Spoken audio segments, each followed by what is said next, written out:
Di dalam riwayat yang lain, an Abdullah bin Ya'ish an Abi Ayyub Al-Ansari radhiyallahu anhu qala Rasulullah sallallahu alaihi wasallam man qala idza shalla subha la ilaha illallah wahdahu la syarikalah lahul mulku wa lahul hamdu wa huwa ala kulli syai'in qadir 10 marratin kunna ka'adli arba'i riqabin wa kutiba lahu bihinna 10 hasanatin wa muhiya anhu bihinna 10 sayyi'atin wa rufi'a lahu bihinna 10 darajatin wa kunna lahu harasan minasyaiton hatta yumsiya wa idza qalaha ba'dal maghrib fa mithlu dzalik. Kata Abu Ayyub Al-Ansari radhiyallahu anhu bahwa Nabi sallallahu alaihi wasallam telah bersabda, barang siapa selesai sholat subuh, barang siapa yang selesai sholat subuh mengucapkan la ilaha illallah wahdahu la syarikalah lahul mulku wa lahul hamdu yuhyi wa yumiit wa huwa ala kulli syai'in qadir sebanyak 10 kali. Barang siapa selepas sholat subuh baca ini 10 kali. Kunna ka'adli arba'i riqabin, maka kata Nabi seolah-olah dia ataupun dia mendapatkan pahala seperti memerdekakan 4 budak, 4 orang hamba sahaya. Dia akan mendapatkan pahala seperti memerdekakan 4 orang hamba sahaya. Kemudian akan dicatat baginya, akan diberikan pahala kepadanya, akan ditulis di dalam buku catatan amalnya 10 kebaikan. Dan akan dihapuskan daripadanya, dari buku catatan amalnya itu 10 kejahatan, 10 keburukan, 10 dosa. Kemudian akan dinaikkan derajatnya sebanyak 10 tingkat. Dan kalimat itu akan menjadi pelindung dirinya dari tipu daya setan, dari godaan setan sampai sore. Kalau dia mengucapkannya pada waktu subuh. Jadi kalau dia mengucapkan la ilaha illallah wahdahu la syarikalah lahul mulku wa lahul hamdu wa huwa ala kulli syai'in qadir. Kalau di dalam Sunan Tirmidzi dia ada tambahan la ilaha illallah wahdahu la syarikalah lahul mulku wa lahul hamdu yuhyi wa yumiit wa huwa ala kulli syai'in qadir. Kalau di dalam Sunan Ahmad tidak ada tambahan itu. Lahul mulku wa lahul hamdu wa huwa ala kulli syai'in qadir. Jadi bedanya cuma itu saja, ada yuhyi wa yumiit kalau di dalam Sunan Tirmidzi. Kalau di dalam Sunan Ahmad tak ada. Kalau maknanya sama, kalau keterangannya sama, maksudnya pahalanya sama. Memerdekakan seperti mendapatkan pahala memerdekakan 4 orang hamba sahaya. Akan diberi 10 pahala. Maksudnya akan ditulis dalam buku catatan amalnya 10 pahala. Dosa yang sudah dicatat di buku catatan amalnya akan terhapus 10. Derajatnya akan dinaikkan 10 tingkat. Kemudian kalimat itu akan menjaga dirinya dari setan, dari tipu daya setan, dari pengaruh buruk setan. Wa idza qala ba'dal maghrib famithlu dzalik. Dan orang yang membacanya selepas sholat maghrib dia pun akan mendapatkan seperti itu. Jadi Nabi sampaikan itu kepada Abu Ayyub Al-Ansari radhiyallahu anhu. Jadi alhamdulillah yang sudah bisa istiqomah mengamalkan itu, istiqomah terus. Lepas maghrib dengan lepas subuh. Kalau lepas subuh sama pahalanya dengan selepas sholat maghrib, cuman bedanya kalau selepas maghrib dia akan dijaga oleh kalimat itu, akan menjaga dirinya dari setan, dari tipu daya setan sampai ke subuh. Kalau subuh itu selepas bacanya sampai sore. Itu aja bedanya. Kemudian di lain riwayat diterangkan lagi,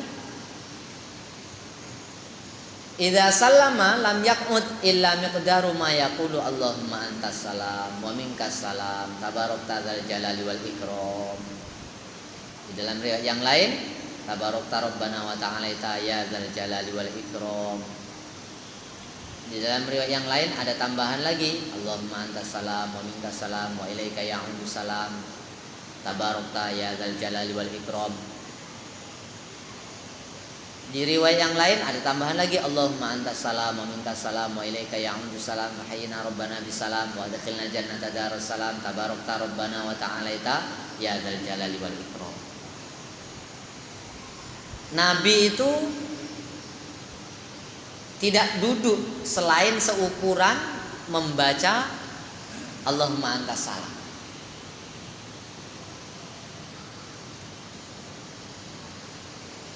Jadi kondisi duduk Nabi yang dimaksud itu maknanya Nabi tidak merubah posisinya, ataupun Nabi duduk diam setelah selesai salam.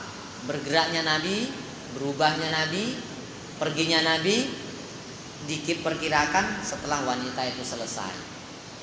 Diperkirakannya oleh Ibunda Aisyah radhiyallahu anha, ya sekira dia membaca Allahumma antas salam wa minkas salam ila akhir. Ini yang diriwayatkan oleh Ibunda Aisyah radhiyallahu anha. Kemudian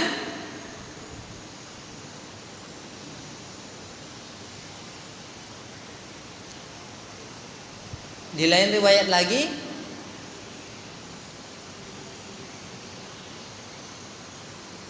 diterangkan bahwasanya Nabi itu ra'aitu Rasulullah yang shorifu an shimali.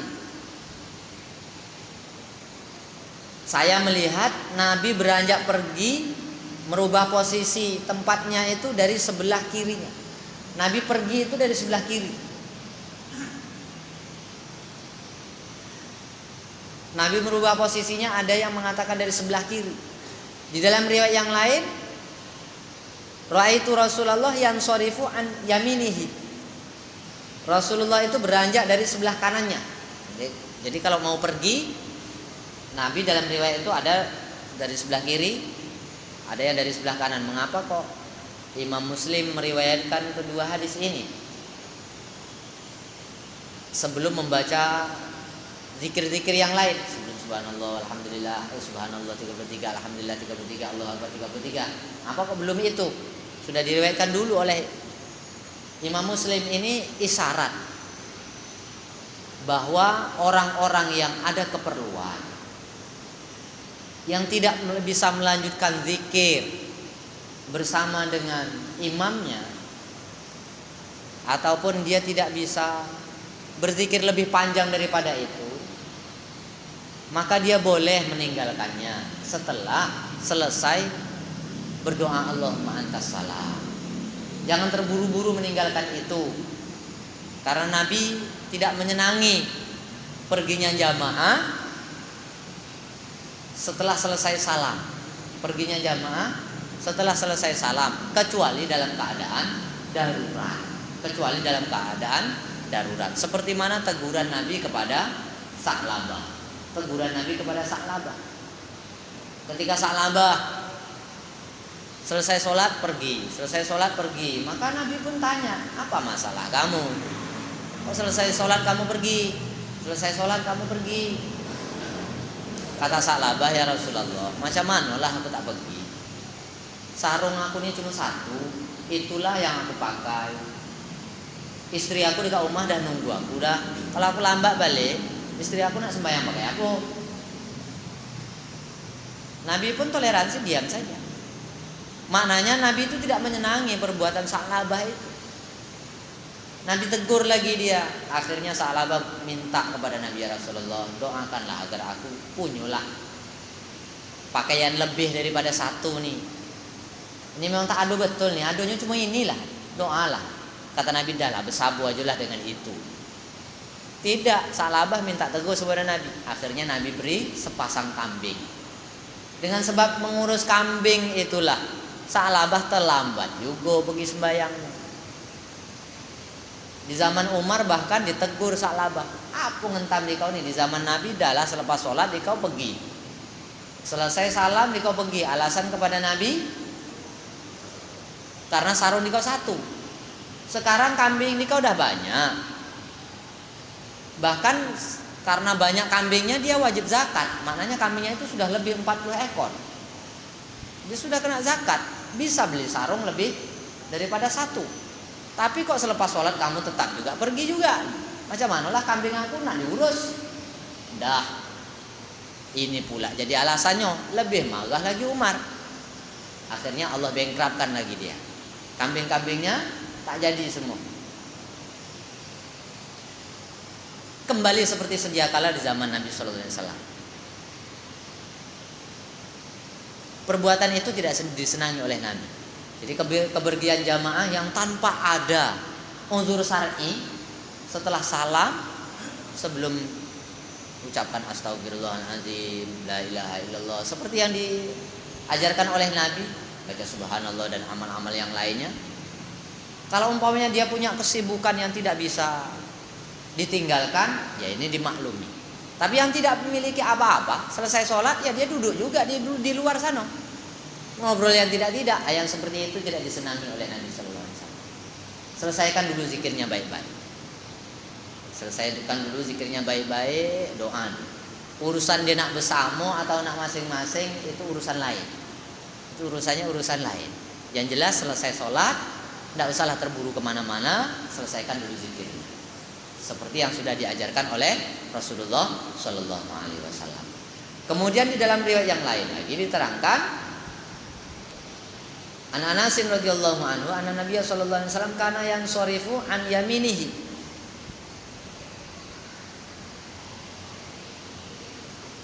Nabi itu sering perginya itu dari arah sebelah kanan. Kemudian di dalam riwayat yang lain, kunna idza shallaina khalfa Rasulillah sallallahu alaihi wasallam ahbabna an nakuna an yaminihi yuqbalu alaina biwajhihi. Qala fasami'tuhu yaqulu rabbi qini adzabaka yauma tab'atsu au tajma'u ibadaka. Jadi Barok telah menceritakan kami, kata Barok bin Azib radhiyallahu anhu, kami nih kalau sholat di belakang Nabi, kalau kami jadi makmum Nabi, maka kami senang itu sholat di sebelah kanan Nabi. Karena apa?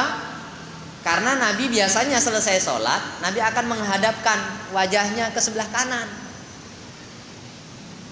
Nabi akan menghadapkan wajahnya ke sebelah kanan, maka kami senang berada di sebelah kanan, bisa nengok wajah Nabi sambil berzikir, sambil bisa nengok wajah Nabi. Mereka senang di sebelah kanan, kata Barok bin Azib.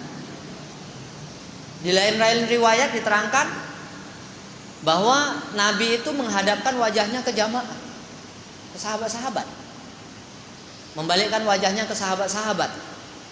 Cuman dilihat riwayat itu, Nabi ketika akan menghadap ke jamaah, ketika akan menyampaikan pertanyaan ataupun ingin menyampaikan kabar ataupun ingin memberikan nasihat kepada sahabat-sahabat, menghadapkan wajahnya ke sahabat selesai sholat. Kadang-kadang lepas subuh Nabi itu langsung menghadapkan wajahnya ke jamaah, langsung nanyain siapa tadi malam ada mimpi. Ini menghadapkan wajah Nabi itu terus langsung dia tanya, langsung berikan ceramah, nasihat. Manakala tidak memberikan nasihat, Nabi lebih sering lagi menghadapkan wajahnya ke sebelah kanan. Sehingga kata Barok bin Azib radhiyallahu anhu, kami nih sahabat-sahabat senang kalau berada di sebelah kanan, karena selesai sholat aja nanti bisa melihat wajah Nabi Sallallahu Alaihi Wasallam yang sedang berseri-seri. Demikian saja untuk penjelasan minggu ini. Mudah-mudahan Allah Subhanahu Wa Taala berkahi pertemuan kita, dan kita akan lanjutkan dengan pembahasan tentang zikir-zikir selepas sholat. Subhanakallahumma wa bihamdika asyhadu an la ilaha illa anta astaghfiruka wa atubu ilaik. Assalamualaikum warahmatullahi wabarakatuh.